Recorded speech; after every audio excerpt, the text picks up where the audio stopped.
Hi everyone. Thank you for joining us at Xpsosure, and thank you for taking the time out of your day to listen to me talk. My name is Greg Gaast. I am the Chief Information Security Officer fairly recently of a company called Scout B GmbH. I am also a Bloor Research Navigator, and I'm the author of a book called Rethinking Infosec that has some wacky ideas about how we can do information security a little bit differently. Those that know me, based on that book also, know that I approach security in a very kind of strategic, holistic way, not just limited to the IT silo as well. That's bizarrely quite at odds with how the information security industry often operates.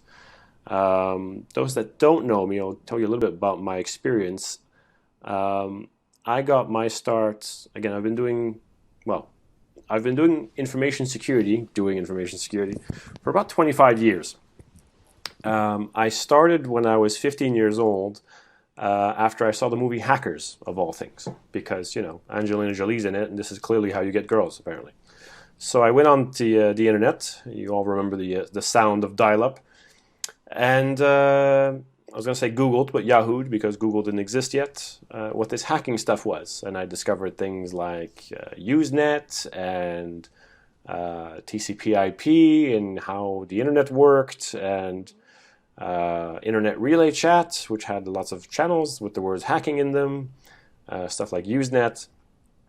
And yeah, next thing I know, I'm downloading Linux, I'm downloading BSD, I'm playing around with these operating systems, getting them online, chatting to other hackers, I wasn't one yet, but chatting to hackers and other such people. And a year and a bit later, the feds raided the house after I hacked a nuclear weapons facility, and offered me a job I couldn't refuse, made me a job offer I couldn't refuse. And they were very adamant about the couldn't refuse part. It's a joke. I spent the next 3 years doing unspeakable undercover things with the Defense Department and the FBI in the States. And one of the things out of this time was seeing a lot of breaches. I mean, I'd caused my share, but now I was seeing a lot. And it was interesting seeing as kind of the responder and actually being able to speak to the people that were on the inside. And it's like, well, you had people, you had budgets, you were spending money, and so it never quite gelled with me, the traditional way of doing it. So I did that for a while. I had a job with a company called, I'm getting them all mixed up now, CGI. I worked at their headquarters in Montreal. Did a lot of security, enterprise architecture. Worked for some consultancies after that in Europe, a lot of contracting, setting up security programs, set up a security program for QVC, handled the BBC TV licensing account at Capita, which people have heard me share many humorous anecdotes about the thoroughness of Capita's IT management processes. And then I think I became quite well known when I was the head of information security for the University of Salford, which was quite an experience for me in terms of having zero budget, zero team, zero support, zero visibility, zero authority, and having to influence myself out of that box and drive some real change, or we were all going to go down. Let me start by presenting an analogy that some people will have heard a dozen times, and I apologize, but I think it's important to start to differentiate proactive versus a reactive approach to information security. So imagine you're standing on the street, and in front of you is a car factory. Obviously, I'm a big petrol head. Well, you can't quite see it, but I'm a petrol head. And this factory is made up of a big parking lot where the finished cars go, and the building, the actual factory where they're producing the cars. And, you know, sheet metal goes into there, and it gets stamped into shape, and suspension bits get bolted on, and the engine goes in, and the transmission goes in, and the interior, and everything gets assembled, painted, all that stuff. And it goes through 100+ stations, and eventually it gets pushed out into the parking lot, into production, you know, to be sold. Except it gets pushed out of the third floor. So it's crashing into production, and it's all mangled up. And then the people into production, into the parking lot. Let's stick with the parking lot. So the people in that parking lot are like, oh my God, we need to move this car because there's more coming and they're all going to crash on top of it. So we start moving all these crash cars to place. Let's build some tents around these, or maybe some workshops, and let's put some facilities in there, some lighting, and let's get some electricity in there, and let's start assessing the damage. Well, what's damaged? What parts do we need to replace? What's the procedure for actually accessing and removing and replacing those parts? What tools do we need to do that with? What kind of people, what skill sets do we need? And also, how do we prioritize? Because there's multiple things wrong with these things. And who does what? And, well, maybe we should create some kind of structure, some kind of framework, or some kind of quality assurance standard. And maybe then let's get some auditors in to check that standard. And let's get some consultants in to tell us how we can do a better job. And let's get some vendors to sell us some tools so we can do a better job, and obviously, or work more efficiently. And obviously, we need to hire 10,000 more people, because look at this, there's hundreds of thousands of these crash cars all over the place. And that's kind of become my analogy for the security industry. And I've taken quite a bit of flack sometimes because I have unusual hiring criteria. I think this is a thinking game more than a knowledge game. And there's a severe amount of security indoctrination going on, security industry indoctrination, I should say. And the example I give for that is, if I hire what people consider a unicorn, he's a CISA, CISSP, CompTIA plus, blah, blah, blah, blah, all these things, it's costing me a 6-figure salary, 10 years experience and all that stuff, put them on the ground, going to run straight into those workshops and start changing radiators and quarter panels and stuff like a champ. And if I hire the kid or the former whatever, some other profession, no cyber experience, that no one wants to hire because they're clearly not qualified, they have no experience, the first thing that person is going to do is turn around, look at me, and with a lot of uncertainty, say, and feeling quite dumb, ask me why we're throwing the cars off the 3rd floor, because they haven't had those blinders put on them yet. And that's actually what makes those people incredibly strategically valuable to them, because that's what I want to do. I don't want to live in the parking lot. I hate the parking lot. I hate most of what we do security-wise. I want to go in there in the factory and I want to change the production process, because I want to stop the cars from coming up the 3rd floor, right? But the actual reality, which is a bit more aligned to information security and IT, is that the cars aren't being lobbed off the 3rd floor, but defects are being introduced along the way in various processes. It's not being built to spec. It's not being built right. It's not been thought through. It's not maintainable. It's not sustainable. It's not patchable. That kind of stuff. Those are the issues. I want to go into that factory and I want to fix those issues. And that's the proactive approach, because I only need to fix that once, and everything that's going to come out of that final door on the ground floor now is going to be good. So that is my proactive approach to security. The problem is, that means you have to go into that factory and you have to interfacing with all kinds of different people in groups and silos and business units, sales, marketing, engineering, product, whatever. They're all, HR, they all become relevant. And security has become very, very siloed, and there's that little tech silo, and we're very uncomfortable breaking out of that. And that's what I'm trying to overcome. So where does penetration testing come in? And why? Because what I want to talk about is how you can actually leverage that strategically. Because technically it's the opposite. It's the thing you do in the parking lot to assess the damage, right? So what does that have to do with how I do things? Well, let's go explore that. Firstly, it's important to understand everything has root causes. So when we see a vulnerability because of a misconfiguration or something, it's not, oh, the root cause of the vulnerability is this misconfiguration. It's, okay, but why is that misconfiguration there? Oh, because of this project. Okay, but why did that project introduce that? Why? Well, they used this. Okay, but why didn't we have configuration standard for this? Oh, we did. Okay, so why wasn't it enforced? Well, we didn't know they did that. Okay, why wasn't that the case? Well, there was no support there. Okay, why didn't we get the support there? Keep asking why till you get to the very core of the problem. So this is very important to do, because you have to understand what's going on in your business. My job as CISO is not to run a SOC. My job as CISO is to understand absolutely everything that goes on in the business. If I have salespeople that are over-promising stuff on the product, which then impacts engineering because they have to now make the client happy with stuff that was promised with them, and they're having to cut corners, and that affects quality and that affects security, therefore, that's my problem as a CISO. Your sales department is my problem. That's not something most people realize. But I want to fix that so that they stop over-promising, they don't get stressed anymore, they have the time to follow the standards, and the quality product is good, which the customer likes, and it improves the security because there's going to be fewer issues with it.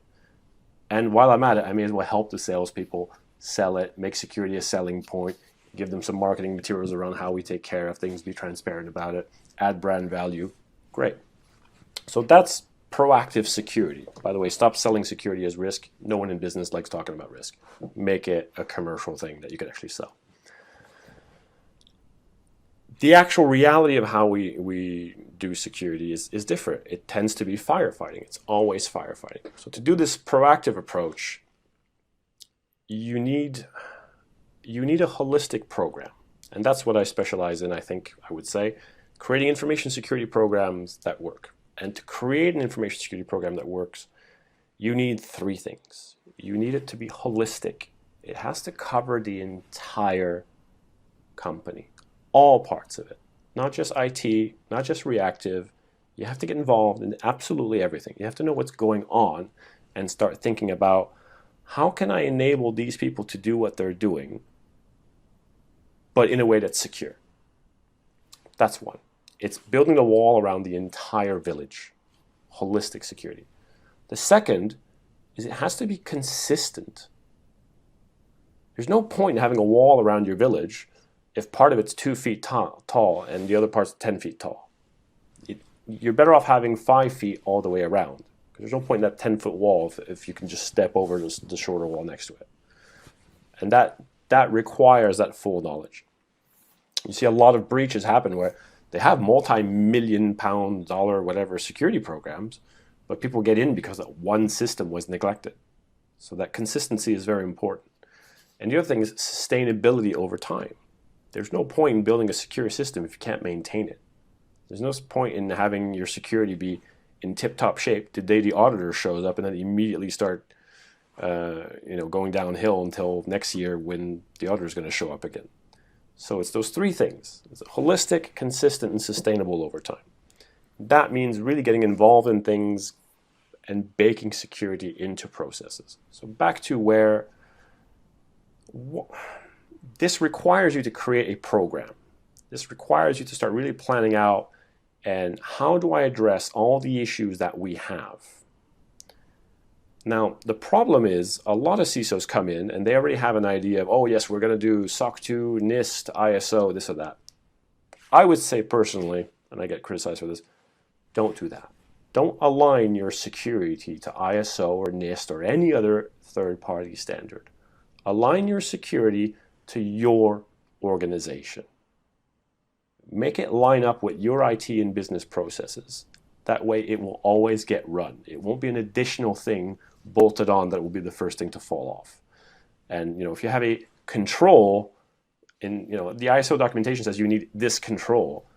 That control could technically be applied in 100 different ways and works differently on hundreds of different systems, half of which you don't even know exist. So it's pointless. Work out every business process in your organization, build security around that, and then it becomes very easy to map it to a compliance standard. In order to figure out what you actually need, what your top-down security strategy needs to eventually address at the bottom, you need to know what's going on. You need to know what's wrong. And that means you have to actually go down to the bottom as CISO, figure out some of the issues. You only need samples. The reason you only need samples is that, for example, you're missing that patch. But why are we missing the patch? What's wrong? Is it the process? Is it the tooling? Is it not reporting well? Is it glitchy? Is it an asset management issue where certain things aren't being covered? Find that underlying cause of why that is. And if I've worked that out for that vulnerability, That's probably the same reason 95% of the other vulnerabilities are there. So if I address that upstream, then I fix the pipeline. I don't need to continuously fix the stuff in the parking lot that comes out of it. So that's that approach. So it's very important to find those strings all the way at the bottom, those loose little strings. This isn't right. I'm going to pull on it until I find what's actually causing the problem. And that's where potentially or automated penetration testing can be quite valuable from a strategic standpoint. And the reason I think why it can be so valuable is that it's the sheer scope that allows you to explore. It's that breadth over which I can discover vulnerabilities, I can therefore find those strings, and I can map that back to that root cause issue and address it in a strategic, proactive way.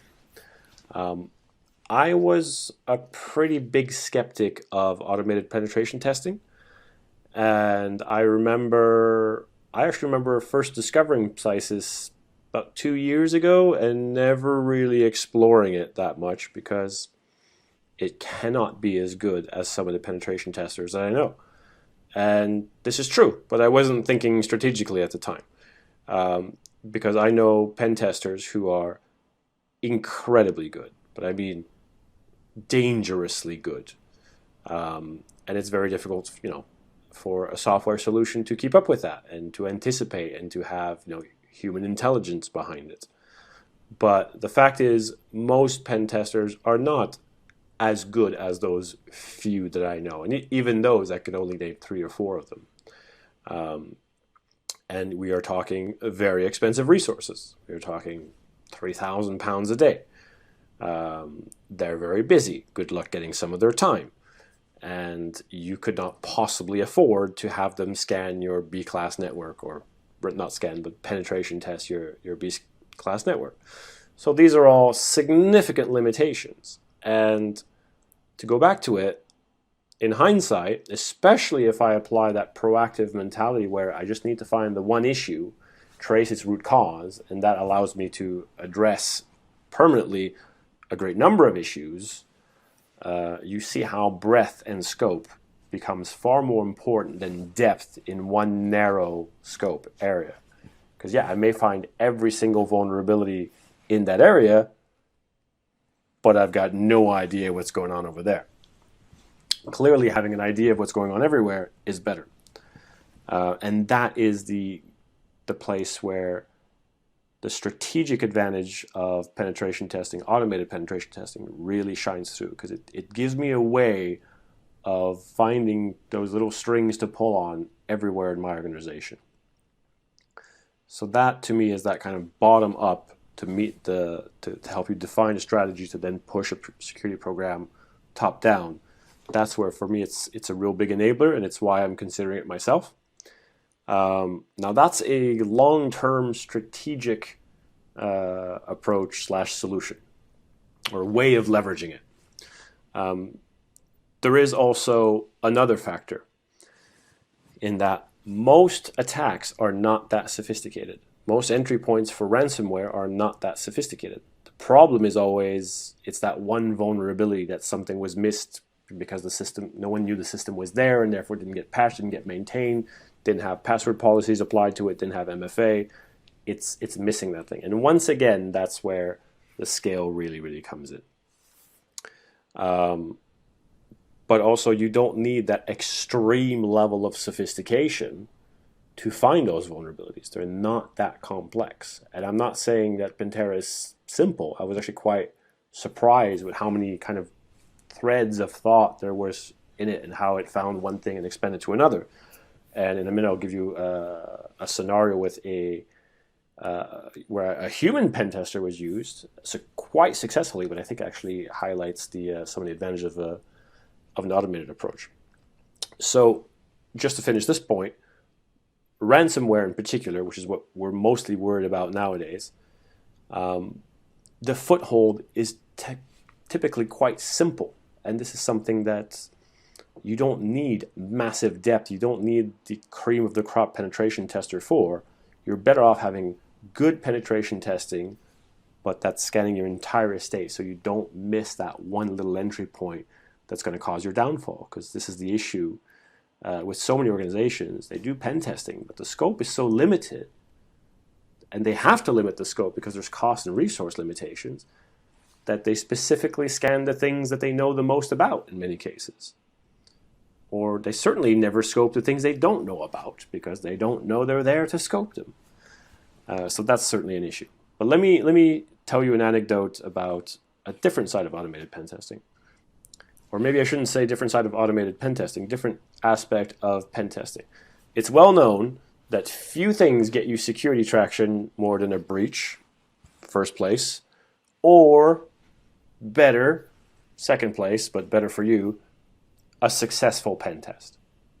If you have a pen test that breaches your organization, chances are you're going to get remediation support and funds very, very quickly. If it breaches it in a catastrophic way that uncovers significant underlying issues, you are likely to get a lot of support to address all those underlying issues and have some lingering questions in the air of what else is there to fix, and get some resource and support to fix those. So I'm going to tell you a story about my time at the University of Salford. I apologize because it's getting quite dark outside. When I was at the University of Salford, it was extraordinarily challenging. Took it in stride because it really taught me to push me to influence, because I had absolutely little to no support. A few people helped, but no resource, no support, no authority, no visibility to anything, and it was extremely challenging. And I was consistently told everything's fine, everything's fine, everything's fine.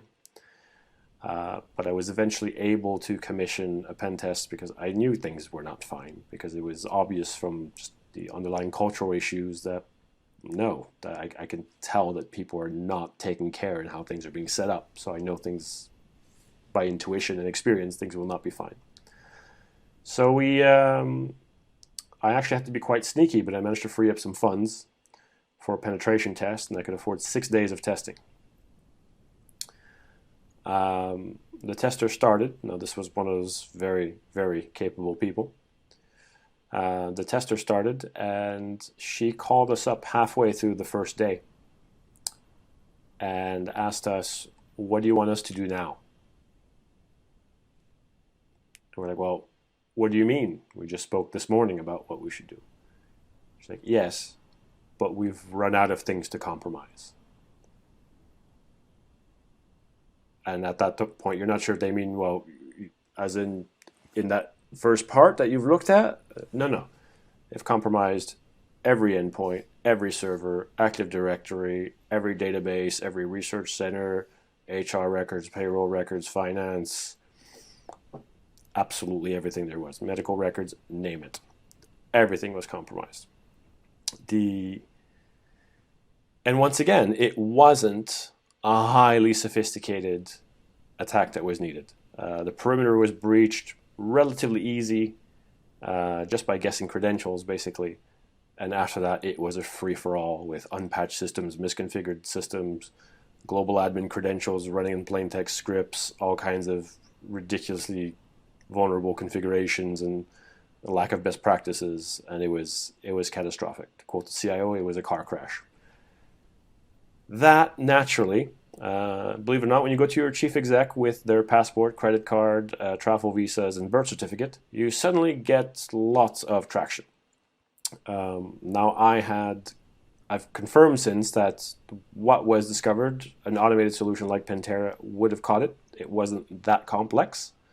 It was complex, but enough, straightforward enough that a multi-layered automated system could pick it up. And yes, this wasn't a human tester, but it highlights the point. Like, they had done penetration tests before, but they always tested what they knew. It was this incredibly skilled and expensive tester's experience and intuition that kind of told her where to look, where to scope that small amount of time that she had, because she later told us, I could be going at this for over a year and still not get anywhere near having covered everything. But an automated solution gives you enough coverage to find that kind of vulnerability and to then explore further. And you don't need that knowledge, that experience, and that intuition to figure out where specifically to work, because it's automated. It will actually scan your entire estate. And the bigger your estate is, the bigger your economy of scale. I mean, I used to spend a lot of time on large estates figuring out, what do I want to pen test? I've got 10 grand, 20 grand, 50 grand a quarter. What am I going to spend it on? Because I can't have everything pen tested. But with an automated solution, you may not get the absolute best people in the world level of quality, but you're going to get above par, if I'm honest, with unlimited scope. And that is going to find you the issues to either act strategically, like I mentioned, to help you find what you need to address as part of your strategic proactive program, or just find that chink in the armor that you would have otherwise missed because you had to limit your scope because you had finite resource. And that finding that chink will not only just save you short term, but it can get you the support to drive more change and fix things and provide better assurance long term. And I think that's a big part of why it's such so high value, I guess, because it gives me the input I need to find out, hey, what's wrong with this? It's stuff like, hey, we found this vulnerability in our application, and that tells me that, hey, our developers are, maybe need some training, or maybe we're not using the right licenses, or maybe something's weird in our DevSecOps process and we're not doing the right testing. So it allows me to address things strategically really far upstream. It tells me where I need to work from a strategic value standpoint as a CISO. But it also tells me, hey, where are my immediate threats? And it allows me to discover them on that wider scale that I would have otherwise missed. Because that's the thing, you can have all the processes and tooling in the world, especially when you start and you don't have a mature program yet. You have no guarantee that the application of your controls is mature. So you have no idea whether you're actually seeing them in your dashboard. So having that from your configuration management and your internal vulnerability scanning, all that stuff, if it's not in scope because you don't know about it, if you have unlimited scope because you have an automated pen testing solution, you're going to find it. So that you address both the strategic and the tactical can also be used to get you internal support very quickly if it's successful. So to me, those are all really big selling points. It's some of my tricks to get traction internally and figure out what to address. And I hope that's useful for you. I think I'm certainly not as cynical about automated solutions, because I've always been about, we need to step away from this over-reliance on tooling and start using human common sense to address and influence what's really causing the issues. But I quite like this because it's a compromise in that it's the kind of tooling that gives me a lot of visibility very quickly. It allows me some quick wins, but I can still claim that the real value of it is if you're still using your head, you still keep that human element to keep it strategic, because that's how, as good as this kind of solution can be, you get the real strategic value out of it if you still stay human and apply thinking to it. Again, Greg Vandergast, feel free to connect to me on LinkedIn. I hope that provided some insight, that you got something usable out of it. Apologies, it's getting quite dark now. Feel free to reach out. Thank you very much.